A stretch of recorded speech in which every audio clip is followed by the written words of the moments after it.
Hello, everyone, and welcome to this week's episode of the Obscurity of Maximum Security with Kara Phillip, most importantly, Mike Johnson. But today we have a special guest, the other guy on those guard tours we refer to, Ron Trujillo. Welcome, Ron. Hey. I'm going to give you your mic. But Ron, tell us about, how did you get to the prison? Well, initially, I was at Cook County Jail and came over to the state in '85, and I was at Workley Center as a supervisor. Then got hired as a counselor at the institution in 1990, June of 1990. And I was there until I was paroled, so to speak. And when did I leave there? 2000. Oh, June of 2000. For some reason, June is a month for me.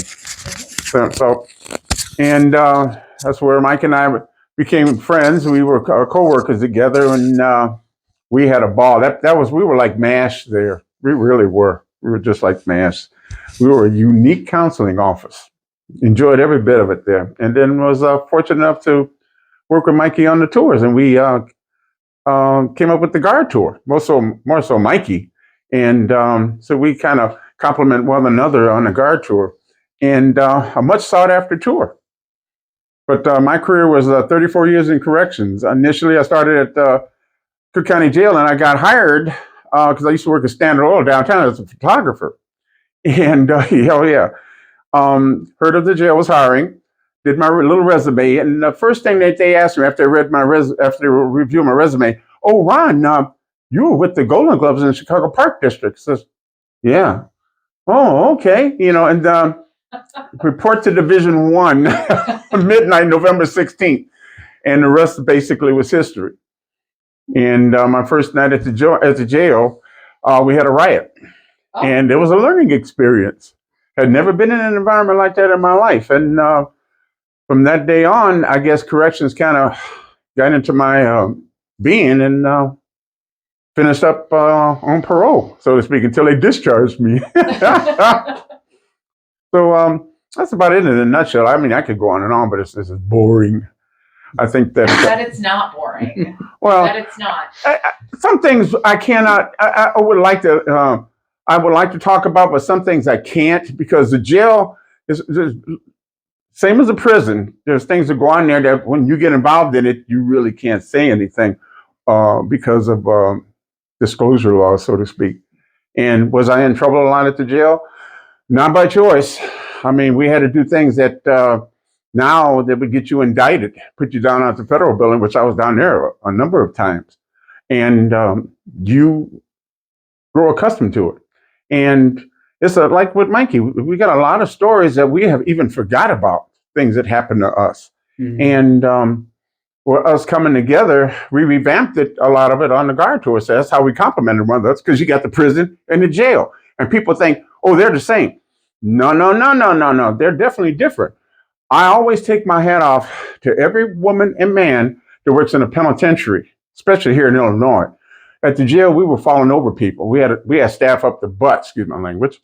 But when I went to the prison as a counselor, I walked up in them cell houses, and I seen that there was like 4 people running a cell house. It's like, oh my God. And it's like, these are people who are very unique in corrections, because they have to hold down that penitentiary. Whereas the jail, we had enough people to take over a hostile situation. We didn't worry about that. You got hurt, but in the joint, you were on your own. It's like working parole, because you're in the squad car by yourself. And I couldn't believe it when I went to the joint and seen that, how they ran a whole cell house. And not only just run a cell house, all movement. And everybody it's like, corrections is like a family. You learn how to work in unison. You have your disputes, but you always look after each other's back, because it's you against them, and that's the way it is. The inmates are as tight as paint on a wall, and that's and that is how people in corrections are. You learn to may not like the person, but you learn that, hey, I got your back, and that's the way it is in that environment. It's a unique environment, and I think that's why there's an attraction for the penitentiary, for Joliet, because people want to know. And when, because we used to be told to tone, well, he was told to tone down the tours, because he goes nutty sometimes, but this is my buddy. But we tell it like it is. And I really enjoyed working there. And we had a ball. We had fun. And I admire the people such as yourself who came in there and cleaned that place up. I mean, that was remarkable. Thank That you. was remarkable. Yeah. Oh, yeah. That's why I try to treat you guys as much as I could, because it's like I appreciated what you all did in there, especially them galleries. Oh, my God. But that's another story. That's a big, long story. I always tell people when they start to find out, I was like, that's a whole story. Indeed it is. Indeed it is. So, okay. So then when you came in as a counselor. Mm-hmm.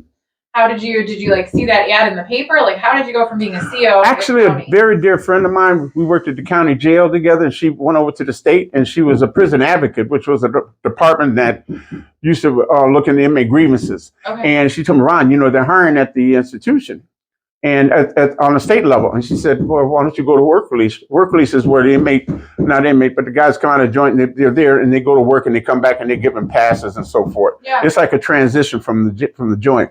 And put my application in, and they hired me at Joliet Work Release, which is no longer there.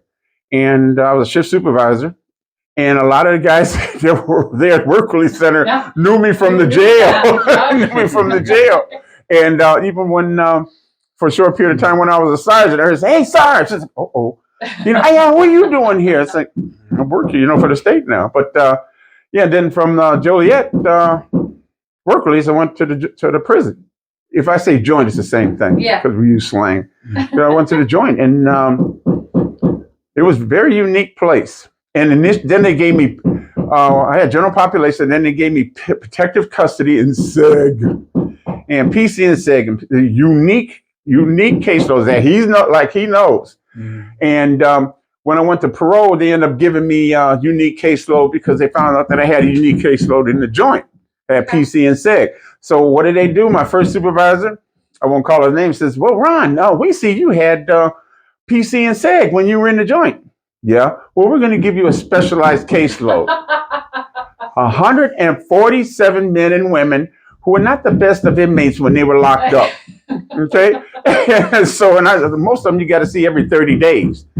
And once again, guys knew me from who were on my parolees, said, I remember you. I guess you do. You have been following me. So to speak, yeah. But it was just a unique, very unique career. But yeah, that's how I came over to the state. All right. You know what? Let's call that here. Let's call that for this episode, because now we're going to have them talk next episode. Thank you for joining this week's episode of The Obscurity of Maximum Security with Kara Phillip. Most importantly, Mike Johnson. But really, today, then we got Ron. Thank you.